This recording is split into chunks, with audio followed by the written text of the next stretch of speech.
ഉപജ്യോതി അല്ല കേട്ടോ, പറഞ്ഞ കിതാബുകളുടെ പേജ് നമ്പർ സഹിതം ഒന്ന് പറഞ്ഞെങ്കിൽ ഉപകാരമായിരുന്നു. ചുമ്മാ ഫോട്ടോസ്റ്റാറ്റ് നോക്കിയിട്ട് ഇങ്ങനെ എന്തെങ്കിലും കണ്ടിട്ട് പറഞ്ഞിട്ട് കാര്യമില്ല. 2, അള്ളാഹു അല്ലാത്തവർ വിളിച്ച് പ്രാർത്ഥിക്കാൻ പാടില്ല എന്ന് ഈ ആയത്തുകളൊക്കെ കണ്ട ഇബ്നു കസീർ വലൗ അന്നഹും ഇദ്ലമു അൻഫുസഹും ജാഊക ഫസ്തഗ്ഫിറുല്ലാഹ വസ്തഗ്ഫിർ ലഹുമുർ റസൂൽ ലവജദുല്ലാഹ തവ്വാബുർ റഹീമ എന്ന സൂറത്തുൻ നിസായിലെ 64-ാമത്തെ ആയത്തിനെ വ്യാഖ്യാനിച്ചുകൊണ്ട് അദ്ദേഹം പറയുന്നുണ്ട്, അൽ ആയത്തു യുർഷിദു തആല അൽ അസാത്തു. ഒന്നിരുന്ന് പറഞ്ഞോട്ടെ.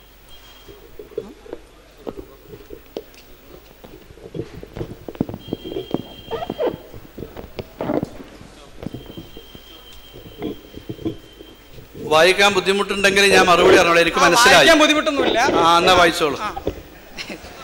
ഇനി മൗലവി അത് പറഞ്ഞത്ര കഷ്ടപ്പെടണം, കാരണം അത് നീട്ടിക്കൊണ്ട് പോകും ചിലപ്പോ.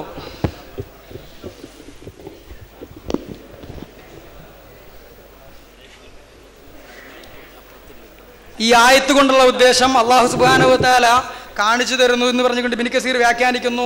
ഈ ഹദീസിന്റെ അർത്ഥപ്രകാരം പ്രവാചകന്റെ ഖബറിലേക്ക് ചെല്ലണമെന്നും എന്നിട്ട് പ്രവാചകന്റെ ഖബറിൽ വെച്ചുകൊണ്ട് അള്ളാഹുവിനോട് പ്രാർത്ഥിക്കണമെന്നും അള്ളാഹുവിനോട് പാപമോചനത്തിന് അർത്ഥിക്കണമെന്നും അപ്രകാരം എനിക്ക് പാപമോചനത്തിന് വേണ്ടി എനിക്ക് പ്രാർത്ഥിക്കുവാൻ റസൂലിനോട് ആവശ്യപ്പെടണമെന്നും ഈ ആയത്ത് നമുക്ക് പഠിപ്പിച്ചു തരുന്നു. കൂടാതെ ഈ സംഭവം അബൂ ഷെയ്ഖുൽ മൻസൂർ എന്ന് പറയുന്ന അദ്ദേഹത്തിന്റെ കിതാബിൽ ഹിക്കായത്തിൽ മഷ്ഹൂറത്തി അനിൽ അതബി കാല കുന്തു ജാലിസൻ عند قبر النبي صلى الله عليه وسلم فقال السلام عليك يا رسول الله سمعت الله يقول ولو انهم يظلموا എന്ന ആയത്ത് അദ്ദേഹം ഓതിയിട്ട് വഖദ് ജഅതുക മുസ്തഗ്ഫിറൽ ദംബി മുസ്തശ്ഫിയൻ ബിക ഇലാ റബ്ബി സുമ്മ അൻഷഹു യഖൂലു എന്ന് പറഞ്ഞുകൊണ്ട് അദ്ദേഹം ഒരു ബൈത്ത് പാടുകയാണ്. അപ്പോൾ ഈ ആയത്ത് പ്രകാരം എനിക്ക് ദോഷം പൊറിപ്പിക്കണമെന്ന് പ്രവാചകനോട് ആവശ്യപ്പെടുകയും, ഇവിടെ ശ്രദ്ധിക്കണം,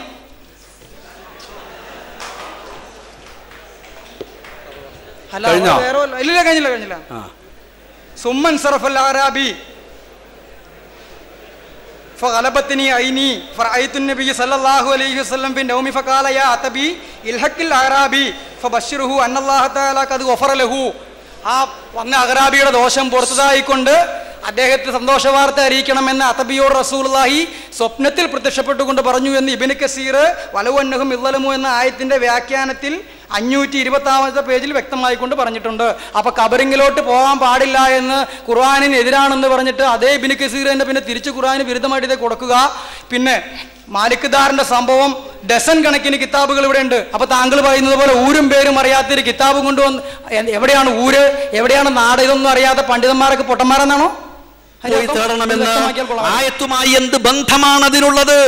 ആയത്ത് ജീവിച്ചിരിപ്പുള്ള നബിയോട് ചെയ്തിട്ടുള്ള തെറ്റ്, ആ തെറ്റിനെ സംബന്ധിച്ച് നബിന്റെ അടുക്കൽ വന്ന് ഏറ്റുപറഞ്ഞുകൊണ്ട് പിന്നെ അള്ളാഹിനോട് പൊറുക്കലിനെ തേടിയാൽ അള്ളാഹ് അത് സ്വീകരിക്കും. ഇനി അത് മൗലവിന്റെ വകയല്ലേ എന്ന് ചോദിക്കണ്ട. ഷാഫിഈ പണ്ഡിതരിൽ പ്രമുഖനായ ഖുർആനിന് വ്യാഖ്യാനം എഴുതിയ ഫഖ്റുദ്ദീനുർ റാസി തന്റെ തഫ്സീറുൽ കബീറിൽ സൂറത്തുൻ നിസായിൽ ഈ ആയത്തിന്റെ വ്യാഖ്യാനത്തിൽ പറയുന്നത്, ലിഖായിലിൻ അൻ യഖൂല, ഒരാൾക്ക് വേണമെങ്കിൽ ഇങ്ങനെ പറയാമല്ലോ, അലൈസ ലബിസ്തഗ്ഫറുല്ലാഹ വതാബു അലാ വജ്ഹിൻ സഹീഹിൻ ലകാനത് തൗബതുഹും മഖ്ബൂല ഫമൽ ഫായിദതു ഫീ ളമ്മി ഇസ്തിഗ്ഫാരിർ റസൂലി ഇല ഇസ്തിഗ്ഫാരിഹിം. ഒരാൾക്ക് ഇങ്ങനെ ചോദിച്ചുകൂടെ, അവർ അള്ളാഹിനോട് പൊറുക്കലിനെ തേടി ശരിയായ നിലക്ക് തൗബ ചെയ്താൽ അവരുടെ തൗബ അള്ളാഹ് സ്വീകരിക്കുമല്ലോ, പിന്നെ എന്തിനാണ് അവര് അള്ളാഹിനോട് പൊറുക്കലിനെ തേടുന്നതോടൊപ്പം നബിയും അവർക്ക് വേണ്ടി പൊറുക്കലിനെ തേടണമെന്ന് പറഞ്ഞിട്ടുള്ളത്? ഇതാണ് ചോദ്യം. ആ ചോദ്യത്തിന് റാസി നൽകുന്ന മറുപടി ഖുൽനാ അൽ ജവാബു അൻഹു മിൻ വുജൂഹിൻ. ഇതിനുള്ള മറുപടി പല നിലക്കാണ്. ഒന്നാമത്തെ മറുപടി അന്നദാലിക തഹാകുമ ഇല ത്താഗൂതി കാന മുഖാലിഫതൻ ലി ഹുക്മില്ലാ വകാന അയ്ളൻ ഇസാഅതൻ ഇല റസൂലി അലൈഹി സ്വലാത്തു വസ്സലാം വഇദ്ഖാലൻ ലിൽ ഗമ്മി ഫീ ഖൽബിഹി വമൻ കാന ദംബുഹു കദാലിക വജബ അലൈഹി അൽഇഅ്തിദാറു അൻ ദാലിക അൽദംബി ലിഗൈരിഹി ഫലിഹാദൽ മഅനാ വജബ അലൈഹി മൻ യത്ലബു മിനർ റസൂലി അൻ യസ്തഗ്ഫിറ ലഹും. എന്താ പറഞ്ഞത്? ഇവർ താഗൂത്തിന്റെ അടുക്കലേക്ക് അള്ളാഹു അല്ലാത്ത അള്ളാഹിന്റെ റസൂലിനോട് പോയി വിധി ചോദിക്കുന്നതിനു പകരം പടച്ചോന്റെ ഹുക്കം എന്താണോ അതാണ് നബി അവർക്ക് ഹുക്കുമായി നൽകുക. അതിനു പകരം ജൂതന്റെ വിധി തേടിപ്പോയി. അത് അള്ളാഹിന്റെ കൽപ്പനയ്ക്ക് എതിരാണ്. അതേപോലെ റസൂലിനോടും റസൂലിനോടും ചെയ്തിട്ടുള്ള കുറ്റമാണ്. നബിനെ അവഗണിച്ചുകൊണ്ട്, നബിനെ ഉപേക്ഷിച്ചുകൊണ്ട്, നബിനോട് മോശമായ രൂപത്തിലുള്ള സമീപനമാണ്. നബിയുടെ മനസ്സിൽ അവരെപ്പറ്റി, അവരുടെ ചെയ്തിയെപ്പറ്റി ദുഃഖമുണ്ടാക്കുന്നതുമാണ്.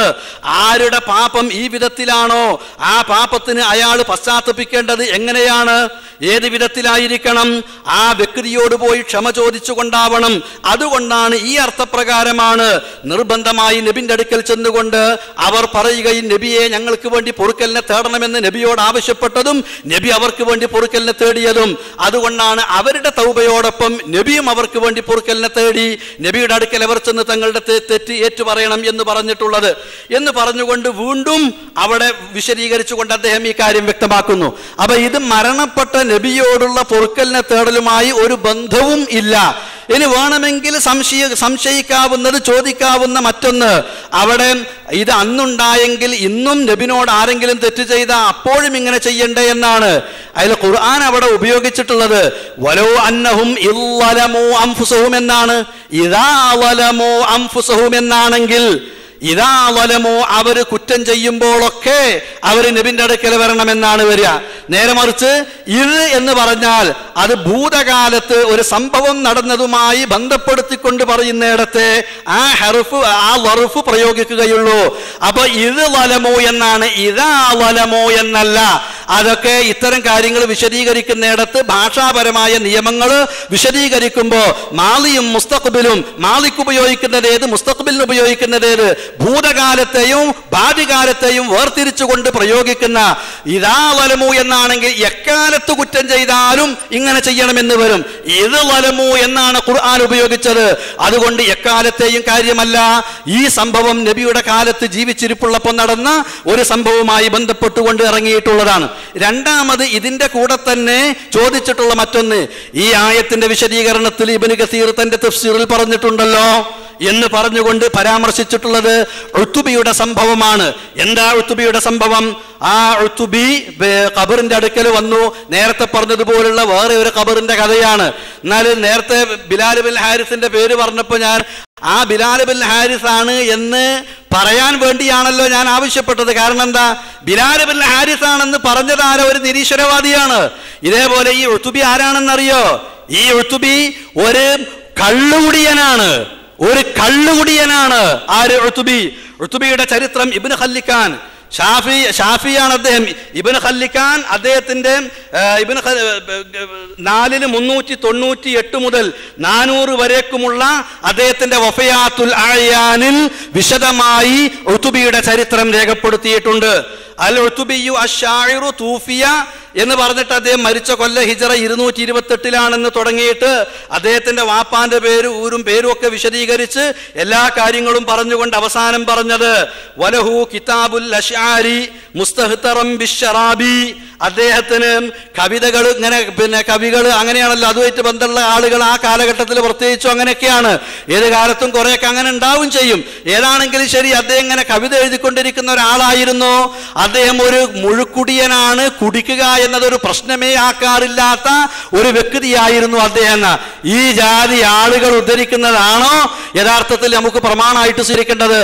അള്ളാന്റെ ഖുർആനിന്റെ നസ്സാണ്.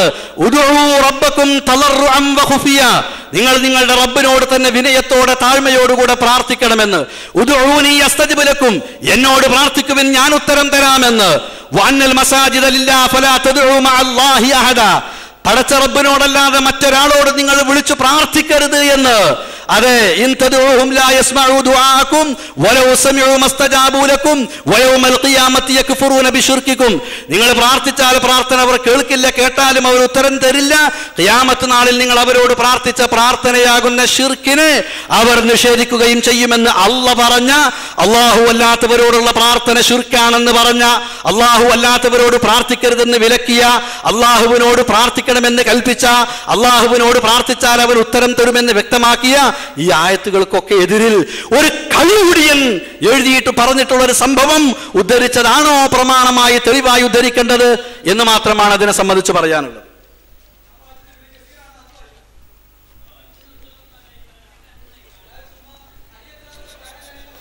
ചോദിച്ചതിന്റെ മറുപടിയാണ്, ഇനി എത്ര പറഞ്ഞാലും അരിക്ക് പയറഞ്ഞായി എന്ന് വിചാരിച്ചാൽ പിന്നെ നിർവാഹമൊന്നുമില്ലല്ലോ.